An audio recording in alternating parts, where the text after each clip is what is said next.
And everybody's life is different, you know? Like sometimes we sure have the iPad out. And I don't believe in having it out all the time, but some things are crazy, you know? And you get into like this sort of comparing that, and people have this tendency to judge other parents a lot. And I remember when my son started preschool, the head teacher said the best thing. She's like, you know, kids are very different. Some kids separate easily and some don't. Just because a child is crying, don't judge the parent. Like, their child is different to yours. And I was like, you know what, it's really good, because even me, I might be like, oh, my kid's all sitting there, it's all good, your kid's crying. You get kind of crazy. You know?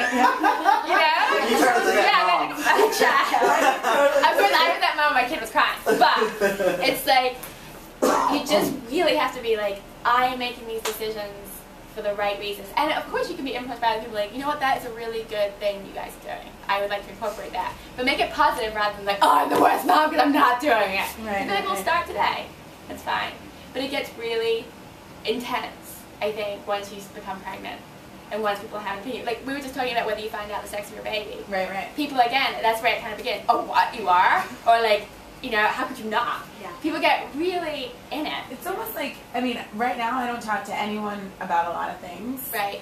And like, even when I got married, I don't believe in like a negative thoughts. And so like, you know, once you get married, then your friends change, right? You have your married friends. And then they sit around and they're like, you know, John's such a da-da-da, or he does, and I'm like, talk bad about your husband, or why do you, you know, like, I love my husband. I love being with him. I married him because I love him. We have fun. Like, and it's none of your business that, like, Campbell might do something that annoys me. Because then judgments come. And then, then they're like, is he still doing that? And you're like, really? I thought I talked about the conversation. Right. Yeah. So, and your kids get affected by it too, because then they start judging because you're like, well, Johnny's mom lets him watch TV. And I just don't want to get into like, I mean, I kind of feel like right now I live in a bubble with my husband, because I feel like anytime I say that we have a good time or we're doing this or doing that, someone's like, oh, well, you know, obviously living in a different sort of way. And then, you know, you're like, it's all fun.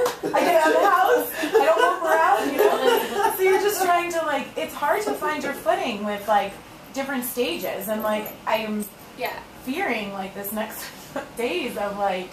But you can find, but just as much as you find the people can make you feel bad, you can find people that make you feel really good too, you know, and they don't have to be the same as you. Like, I have, like, you know, really, really good friends. I'm, like, crazy schedule person because of my life. Yeah. So my kids are in bed at the same time every day. They wake up at the same time, like, crazy loon.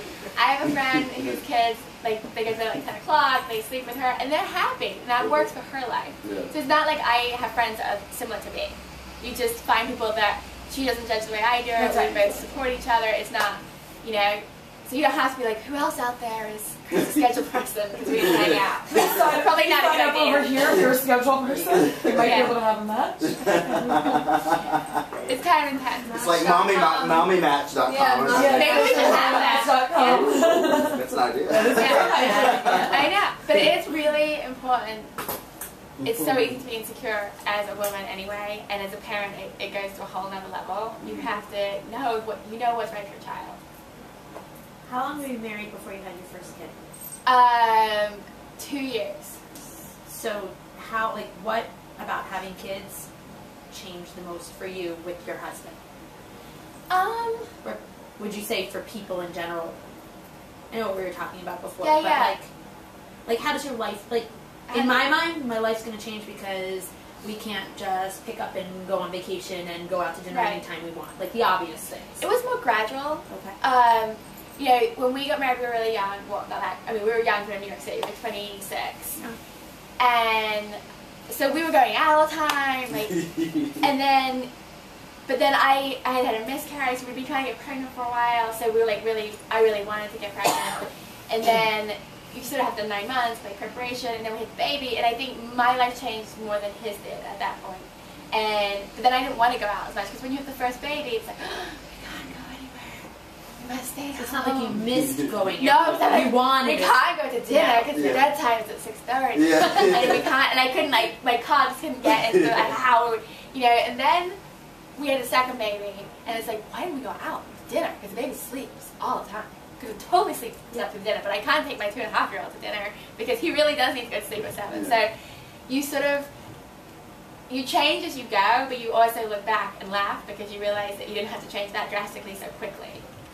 So, but it just kind of happens, I think, and I think if you're ready to have kids, it's not an overnight, oh my god, our lives are so horrible, I can't believe it happened. In fact, what we think more, and we joke with our friends that are like single, is that all our friends that are single at this age, they either drink too much or are marathon runners. Because they have so much time on their hands. And we're not at all jealous of that. We're like, alright, you guys go run the marathon. Good job. We'll come watch with the kids. Cheer on 72nd Street. Yeah. So I think if you're ready for it, it doesn't feel like a bad change. It feels like a ready change. Yeah. But you do have to take time. This is the thing my husband said was really interesting, because I was writing an article the other day about how to know you're ready. And he had this very like philosophical thing that he said that you have to be at a point where you respect yourself enough and are able to respect your relationship enough to have a child. And I was like, that's really interesting, because that's kind of what we were talking about before about respecting like your style and your body and everything else, but also you have to respect yourself as a couple. And that means that you do have to take time for it, and you do have to know maybe it is about your sort of physical person they're attracted to, and you do have to keep that up, and vice versa they do too. Maybe that's not what it is, maybe it's going out to dinner, maybe it's vacations, whatever it is, but you have to have enough respect for yourself and each other to embrace something new. And I was like, that's really interesting. And if you're not there, it would be tough, I think. And I think maybe for younger, I don't know, the age is it, but I think it's harder when you're older, because you're so set, like I've been set in my life the way it's been. And now, all of a sudden, for a longer period of time than someone who's 10 years younger than me.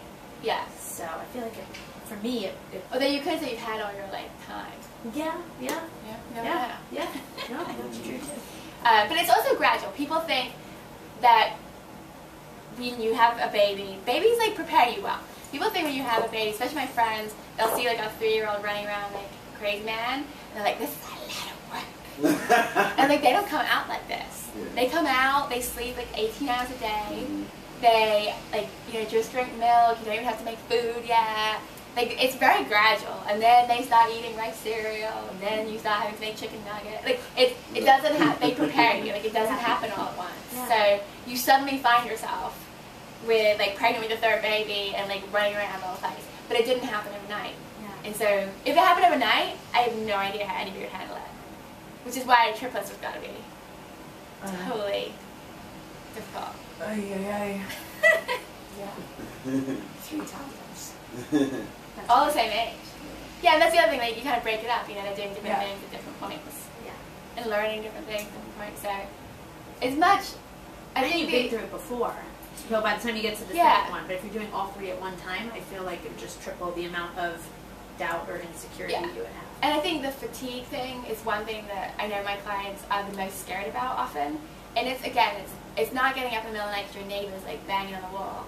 It's getting up because your baby is crying. It's a whole other, you're tired, and you're like drag yourself in there, but you don't mind doing it. It's sort of a different thing. Everyone's like, no, you don't. You really don't. But you don't, right? It's like your body adjusts almost immediately, and you can't believe that you're going on 2 hours of sleep and you're okay, but you are. It's the weirdest thing. Yeah. I mean, my daughter would breathe funny and I'd be up. And half the time they're asleep and you're hovering over them. Are they breathing? So it's like... We jumped for, my daughter's 2.5. There was one night that she slept all night long. She was maybe 4 weeks old. And my husband and I woke up and we saw the sun coming in through the window. We rolled over and we looked at each other. We looked over, like we screamed. We saw her her little chest rising and falling, and we looked at each other and we thought we had the best baby in the whole world. She was sleeping through the night at 4 weeks old, and she hasn't since. She's just not a sleeper. She doesn't like to sleep. But it is funny, you laugh at those things later. So we all day, we're like, oh, our daughter slept through the night. We're on Facebook. That's slept through the night. Friday.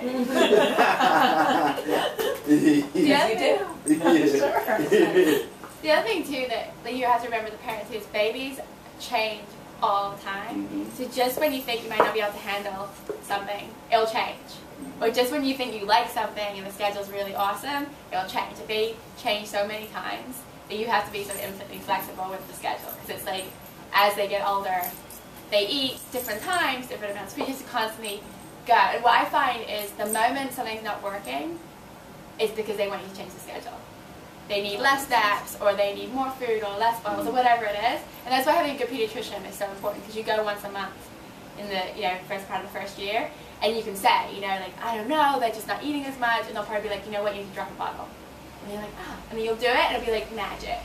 And they're just really good at telling you when something's they need to change. It was pretty cool. All right, guys. Thanks for coming. Thank you. Thanks so much.